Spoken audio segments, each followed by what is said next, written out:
자, 문제는 이런 비정상적인 상태가 무려 24년이나 흘러왔는데 그 누구도 이 문제를 공론화시키려 하지 않는다는 겁니다. 더 이상 사형제를 국제사회에 혹은 남에게 보이기 위한 인권 코스프레용으로 두어서는 안 됩니다. 형을 집행하든가 아니면 당장 사형제를 폐지해서 법과 현실의 괴리를 없애는 것이 순리죠. 엄연히 형법에 규정된 최고형을 사문화시킨 채 그 아래 한 단계 낮은 형벌로 최고형을 대체하는 것은 법치국가에서는 있을 수가 없는 일입니다. 예전에 아침에 평온한 가정집에 침입해서 30대 가정주부를 강간하려다가 저항하니까 살해한 서진환이 무기징역을 선고받자 피해자 남편이 아니 도대체 얼마나 잔인해야 사형 판결을 받느냐며 울부짖었죠. 그러면서 그는 국가를 상대로 손해배상 청구를 하겠다 이렇게 이야기했는데 원춘이가 사형을 피했을 때도 마찬가지였습니다.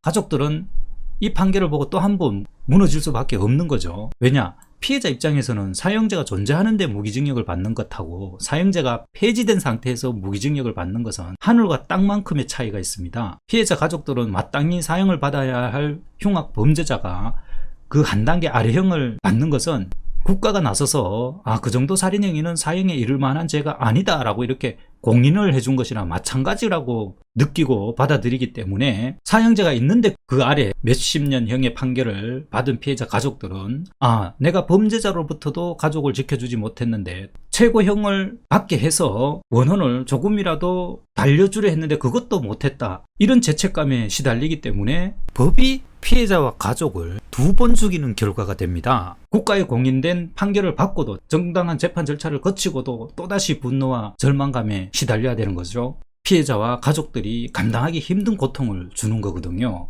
그러니까 사형을 시키지 않을 바에는 사형제를 폐지하고 최고 형벌을 무기징역으로 바꿔야죠. 그걸 제가 정말 2000년 초반부터 계속 주장을 해왔습니다. 수없이 칼럼을 쓰고 제가 사형제를 폐지한다 반대한다 지금 이런 얘기를 하는 게 아니고 현실과 법의 괴리, 형법이 사문화된 채로 지나가는 이 모순된 상황, 이것을 없애야 된다는 그런 얘기를 하고 있는 거거든요. 자, 우리는 어떤 법률로서 범죄자에게 죄를 묻는 것에 대해 피해자나 그 가족에게 정신적, 심리적 그런 보복, 보상을 해주는 측면을 완전히 무시하는 경향이 있습니다. 그러다 보니까 피해자 인권은 안중에도 없고 오로지 가해자의 인권만을 보호하는 것에 관심을 가지고, 그러다 보니까 범죄자는 있는데 정작 범죄자의 얼굴을 아는 사람은 없어요.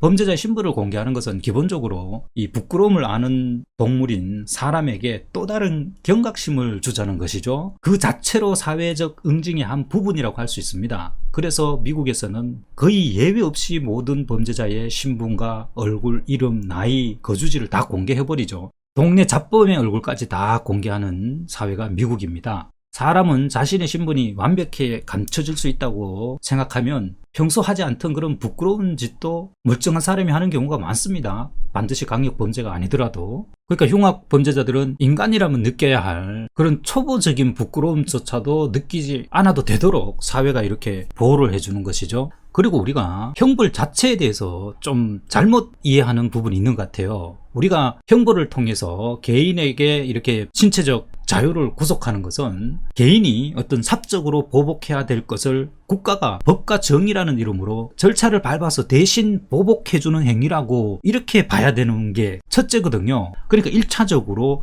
개인이 해야 되는 보복을 나라가 해주는 겁니다. 이걸 우리가 조금 이해를 못하거나 무시하는 경향이 있는 것 같아요. 그러니까 피해자 가족들은 국가가 정당한 보복을 해줄 것이다, 법과 절차라는 그리고 공권력을 통해서 피해에 합당한 그런 형벌을 줄 것이다, 이렇게 믿고 있기 때문에 사적 폭력 동원이라는 그런 유혹을 뿌리칠 수 있는 거고, 또 나아가서는 우리의 가장 강력한 방어수단인 총기 소유권도 그냥 국가에 반납할 수 있는 거죠. 국가가 내 대신 안전을 지켜주고 치안을 유지해주고 또 범죄가 발생했을 때는 정말 정당한 재판을 거쳐서 그에 합당한 보복을 해주기라고, 벌을 줄이라고, 그 벌이라는 것을 보복이라고 봐도 되거든요. 그렇게 이해해도 돼요. 그러니까 당연히 판결이 적당하다고 판단될 때는 피해자 마음의 상처도 더 빠르게 치유될 수 있습니다. 그래서 흉악 범죄가 발생할 때마다 많은 가족들이 이렇게 얘기하죠. 국가가 적절하게 전과자 관리를 하고 치안을 확보했으면 막을 수 있는 범죄였다, 이렇게 항변을 하면서 남은 피해자 가족들은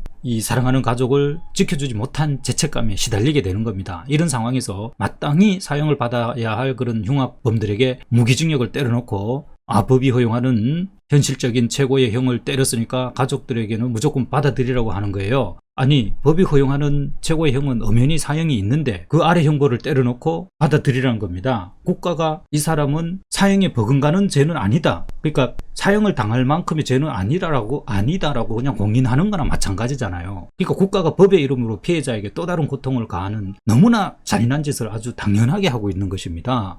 사형제를 반대하는 사람은 사람의 목숨은 그 어떤 경우에도 국가가 관여해서 인간의 생명을 박탈해서는 안 된다, 이런 논리를 펴고 있고, 이 사람들은 그렇게 하는 것이 인간 존엄을 실현하는 것이라고 실제로 믿고 있습니다. 또한 국가가 벌을 주는 것은 목적이 벌 그 자체보다 교화에 초점이 맞춰져야 한다, 이렇게 주장을 하고 있다. 결국 사형으로 죄인의 목숨을 뺏는 것이 능사가 아니고 교화를 통해서 죄를 뉘우치고 새로운 인간이 되게 하는 것이 범죄 예방이나 인권 실현 차원에서 더 가치가 있다, 이런 주장을 펴고 있습니다. 물론 틀린 말 하나도 없어요. 문제는 이 한 사람의 목숨은 당사자한테는 우주를 준다고 해도 바꿀 수 없는 그런 대체 불가능한 아주 존귀한 것이라는 거죠. 이 지구상에 목숨과 바꿀 수 있는 그 어떤 보상물도 없습니다. 그러니까 한마디로 남의 귀한 목숨을 뺏었으면 자기도 똑같이 목숨을 내놓을 때만이 이게 등가관계가 성립하는 것이 되거든요. 그래서 사람을 죽인 자는 사형에 처한다, 이런 형벌이 고대부터 지금까지 있는 거죠. 그 등가를 아주 고대에서부터 사람들은 정확하게 인식하고 있었던 거예요. 목숨은 둘도 없기 때문에. 그래서 이 사형에 해당하는 범죄를 저지른 사람이 무기징역을 받는다는 것은 엄청난 법의 특혜를 받는 것이나 마찬가지라고 할 수 있습니다. 피해자는 가장 귀중한 목숨을 잃었는데 가해자는 자기가 마땅히 내놓아야 할 가장 귀중한 목숨을 건졌기 때문입니다. 그래서 이 둘은 애당초 비교가 불가능한 그런 불공평이에요. 한 사람은 죽었는데 한 사람은 무기징역을 때리는 것은, 이것이 설사 최고형이 될지라도 이것은 비교가 불가능하다는 것을 인식을 해야 됩니다. 단지 그게 형법으로 최고형이 사형제가 아니고 감형 얻는 종신형이라고 되어 있을 때 심리적으로 이게 국가가 정한 최고형벌이구나 하는 것을 받아들일 뿐이지, 그럼으로써 어쨌든 국가가 규정한 최고형벌을 받게 했다는 데 대해서 위안을 삼을 수밖에 없는 것이지, 그게 곧 무기징역이 사람 목숨을 거두어가는 사형하고 똑같을 수는 없는 거죠. 그것은 하늘과 땅의 차이가 있는 겁니다. 이런 점에서 볼 때 사형제 조항은 결국 타인의 목숨값은 궁극적으로 자기 목숨값과 같다는 것을 명시한 것으로 우리가 좀 이해를 할 필요가 있어요. 사형제 조항을 둠으로써 네가 다른 사람 목숨을 뺏었을 때는 네도 네 목숨을 내놔야 된다, 다른 대체제가 없다, 즉 남의 목숨을 빼앗으면 나도 목숨을 내놓아야 하는구나, 타인의 목숨값은 궁극적으로 내 목숨값, 자기의 목숨값과 같다, 이렇게 사형제 조항을 이해해야 되는 것이지, 이게 무슨 국가가 국가의 또 다른 폭력으로 범죄 예방을 하려고 한다, 이렇게만 볼 문제가 아니거든요. 그러니까 역설적으로 보면 사형 조항이 세상에 인간의 목숨보다 소중한 것은 없다는 것을 천명하는 인간 존엄의 가치를 실현하는 장치로 작용하는 것입니다. 결과적으로는. 자, 원점으로 돌아가겠습니다. 법치국가에서 법조항을 선언적인 상태로 두어서는 안 된다는 게 제가 오늘 말하는 핵심 요지입니다. 그러니까 눈 가리고 아웅하는 짓은 이쯤에서 이제 접고 사형을 집행해서 법의 권위를 세우든지 아니면 폐지를 해서 법과 현실의 괴리, 이것을 막든지 이제는 양당 간에 우리가 결단을 내려줄 때라고 생각합니다. 감사합니다.